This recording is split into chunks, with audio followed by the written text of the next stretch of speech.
Imagine this, you're a kid in the 90s, you're pretty into video games, you like Super Mario Bros., The Legend of Zelda, and that Sonic game at your friend's house is pretty fun, but your mom doesn't want you to buy another console. Now, you're sitting at home, and you see this commercial. Yo, listen up. We will not live in a two-dimensional world. We won't go in one direction or zig where we can zag. We will walk through walls. We will take a look around us. We will not be confined. We believe in the path of least limits. We won't be told how to view the world.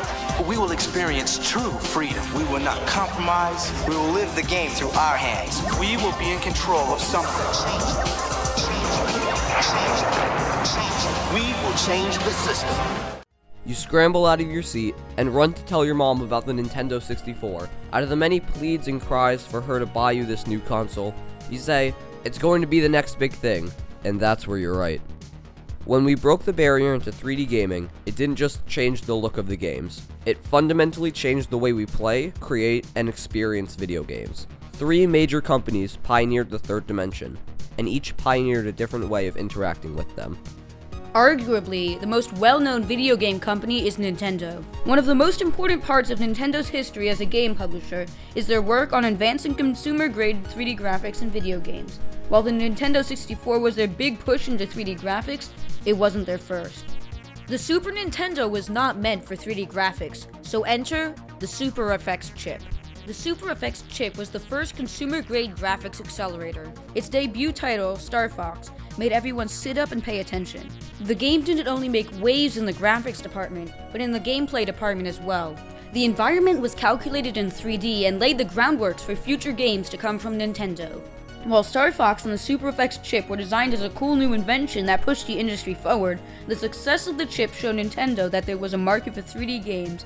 While not much is known about the development of the N64, we do have patents that can clue us in as to how the system was developed. One such example is the US patent for the controller of the console. The controller has what's known as an analog joystick. The analog joystick allowed for an easier time controlling a character in the 3D world, with full 360-degree movement and analog input. Analog input has a range, and because of the analog joystick, you could adjust the speed of the character you're playing as by simply pushing on the joystick with varying force, which led to simple and intuitive character movements. While the controller is important, the graphics were the biggest leap in technology. The polygon count was much higher than anything seen on the Super FX chip, and because of the new and improved 64-bit processor, the N64 was able to render high-quality 3D images at a smooth frame rate with smooth input. The N64 was Nintendo's big push into 3D gaming, but to sell a lot of consoles, you have to have a killer app as well. Mario had been Nintendo's mascot since their first big console, the Nintendo Entertainment System. The bulbous Italian plumber had showed up in numerous games up to that point, and had cemented himself in the company's repertoire of first-party titles. So who better to headline the new 3D console than Mario? But there are some key differences in how 3D games work, so it wasn't going to be easy. 3D games are naturally less precise as you have one more axis to account for, and they are also more free, so you have to account for the many more ways a player could tackle each challenge. In a recently translated interview by Shmupulations, producer and director Shigeru Miyamoto states, "In earlier Mario games, we were able to measure the number of pixels Mario could jump and know exactly what was possible. But this time we had to design the levels so that as long as your jump was close enough, you'd make it. It was too hard for the player to judge." Miyamoto references the inherently looser and less precise nature of 3D and how you were forced to compensate for this in order to make the game less about frustration and perfection and more about fun. They were able to successfully translate a previously 2D exclusive series into the third dimension by ripping out elements that were too restrictive for 3D and adding in elements that enhanced the experience to make it more open. Miyamoto and his team were able to capture the spirit of freedom and openness in 3D. While Nintendo certainly was a big player in the market formed from the jump to 3D gaming, the next big competitor after Sega was about to revolutionize the market as well. Sony's first exposure to the video game market was when a man named Ken Kutaragi started working on a CD-ROM add-on for the Super Nintendo. However, the deal fell through at the last minute. Kutaragi got to work pressuring Sony to let him make a console of his own. After getting permission, he and a team got to work on what would now be known as the PlayStation. While the polygon count and resolution wasn't at the same level as the N64, a combination of the earlier release date, stolen franchises, and new awesome exclusives such as the horror game Resident Evil The competition was stacked, and led to Sony outselling Nintendo and the PlayStation being the first console to top 100 million units sold. Sony's new console didn't originally have an analog stick as the main mode of movement input, though they soon learned from Nintendo's N64 controller and arguably made something even greater. With the release of the N64 in 1996, Sony realized that the joystick would dramatically improve 3D gaming, so they got to work on a new version of the PlayStation controller. When Sony was designing the next PlayStation controller, they realized that an analog stick wasn't just beneficial for character movement, but there could be a second analog stick that could be used for other things that would benefit from a joystick, including camera movement. When the DualShock was released, it didn't only include 2 analog sticks, but it also included a built-in vibrator to provide haptic feedback or make the controller vibrate. By the PS2 era, the second analog stick was present on all major systems and was used for camera control in many games. While Sony and Nintendo both contributed their respective amount to the console market in 3D, there was another company lurking in the back, revolutionizing 3D without the public's full knowledge. That company is, of course, id.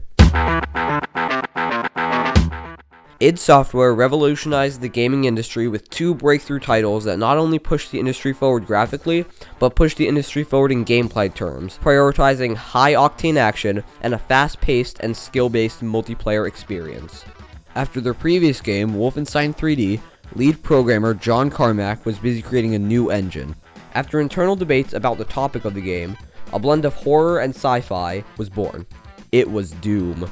Doom's core gameplay was similar to Wolfenstein 3D. You run around, shoot bad guys, and progress through maze-like levels. However, you still couldn't look up. With the addition of height differences, stairs, and other forms of vertical movement, it would seem like Doom was actually being calculated in 3D, though it actually isn't. The game creates the illusion of 3D by splitting the map into sectors, each with their own height value. This game, however, had an unforeseen popularity. id knew they had to capitalize on this success and develop a sequel to Doom, which they did, creating Doom 2: Hell on Earth. While it was successful, the team at id wanted to push the boundaries even more, and what better to base your next game on than cosmic horror and Lovecraft? The team at id's next game had higher ambitions. With the rise of graphical technology and computing power, John Carmack, lead programmer at id, wanted to go even further and provide real 3D graphics. Their next game's engine would feature polygonal models for everything. The gameplay of Quake, however, took much more influence from Doom, with fast-paced strafing and precise shots required to make quick work of your enemies. Because of the 3D graphics, which were very demanding on systems at the time, id had to lower the number of enemies in each area. Quake also includes mechanics that wouldn't be present in Doom or Wolfenstein 3D because of their fake 3D-ness, such as looking up and down and jumping. Because of the addition of vertical look, you are now required to actually aim at the enemies that are floating or standing above you. Because of this freedom of movement, many players started to use mice to help with accuracy. But Quake's real achievement didn't lie in its graphics or gameplay, but its highly addictive and easy to play multiplayer. Quake originally launched with only one game mode, Deathmatch, where multiple players are placed into an arena and forced to duke it out to see who comes out on top. This, however, was fixed by an extensive modding community. Quake was a massive success, and it didn't only improve on the graphics, but created a whole new scene, one you may have heard of. It's called esports.